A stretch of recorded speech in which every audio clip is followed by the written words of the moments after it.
السلام علیکم ورحمۃ اللہ وبرکاتہ۔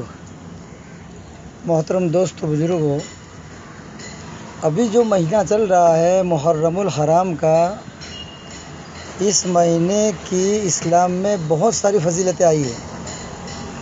سب سے بڑی فضیلت تو یہ ہے کہ اس مہینے کی 10ویں تاریخ کو، جس کو عاشورہ کہتے ہیں، اس کی بہت ساری فضیلت آئی ہیں۔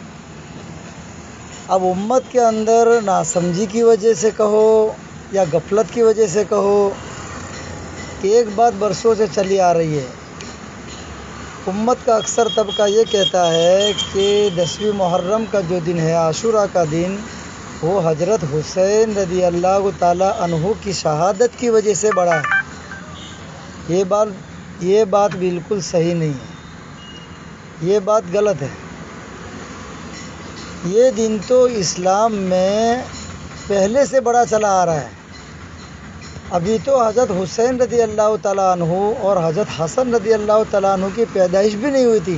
اس سے پہلے سے یہ دن بڑا اسلام میں چلا آ رہا ہے۔ یہ تو اتفاقاً ایسا ہوا کہ اللہ جل شانہ نے 10ویں محرم کے دن ہی حضرت حسین رضی اللہ تعالیٰ عنہ کی شہادت واقع ہوئی۔ باقی یہ دن تو اسلام میں پہلے سے بڑا چلا آ رہا ہے، اور اس دن میں کرنے کے کام جو ہے وہ امت نہیں کرتی اور نہ کرنے کے کام کرتی ہے۔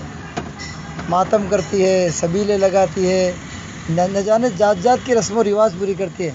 یہ بہت غلط طریقہ ہے اور قیامت میں اس کی بہت بھاری پکڑ ہوگی۔ اب ایک مسئلہ اپنے گھر کے اعتبار سے دیکھ لے کہ ہمارے گھر میں انسان کو سب سے زیادہ محبت کس کو ہوتی ہے؟ ماں سے، پھر باپ سے، پھر بہن سے، پھر بھائی سے۔ ان چاروں میں سے اگر کسی کا انتقال ہو جاوے تو اس دن ہم ڈھول بجاتے ہیں، میوزک بجاتے ہیں، ماتم کرتے ہیں،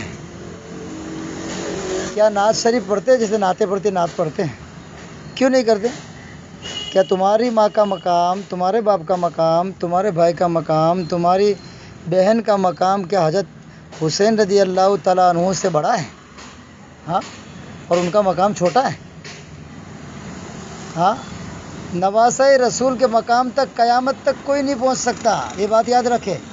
ہاں، ہمارے ماں باپ بھی نہیں پہنچ سکتے، ہماری آل و اولاد بھی نہیں پہنچ سکتی، تو ان کے انتقال کر تم یہ ساری دھتنگ کرتے ہو اور سارے خرافات کرتے ہو، اور تمہارے رشتہ دار کے انتقال پر کچھ نہیں کرتے، بہت بڑا گناہ ہے۔ قیامت میں حشر کے میدان میں حضرت حسین رضی اللہ تعالیٰ عنہ کو جواب دینا بہت بھاری پڑ جائے گا۔ محبت کی علامت تھوڑی ہے۔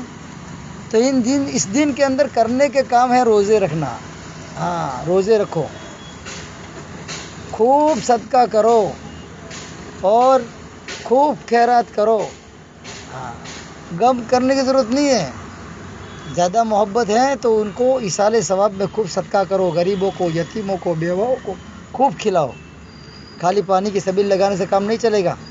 اس دن روزہ رکھنے کا حکم ہے، یہ شربت پیتے ہیں، کولڈ ڈرنک پیتے ہیں۔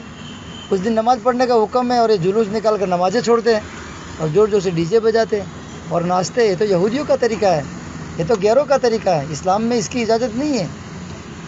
ہاں، اسلام میں اس کی اجازت نہیں ہے کسی کے انتقال کے بعد اس طرح کا حرکت کی جائے۔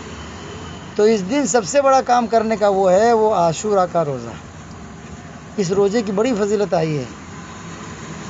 حدیث شریف میں ہے، حضرت ابو ہریرہ رضی اللہ تعالیٰ عنہ سے روایت ہے کہ نبی اکرم صلی اللہ علیہ وسلم نے ارشاد فرمایا، افضل الصیام بعد الصیام شہر رمضان شہر اللہ المحرم، یعنی ماہ رمضان المبارک کے روزے کے بعد سب سے افضل روزہ اگر کوئی ہے تو محرم کے مہینے کے روزے ہیں۔ اس طرح سے ابن عباس رضی اللہ تعالیٰ عنہ کی بھی حدیث ہے کہ حضرت ابن عباس رضی اللہ تعالیٰ عنہ سے روایت ہے کہ نبی اکرم صلی اللہ علیہ وسلم نے ارشاد فرمایا، من صام یوما من المحرم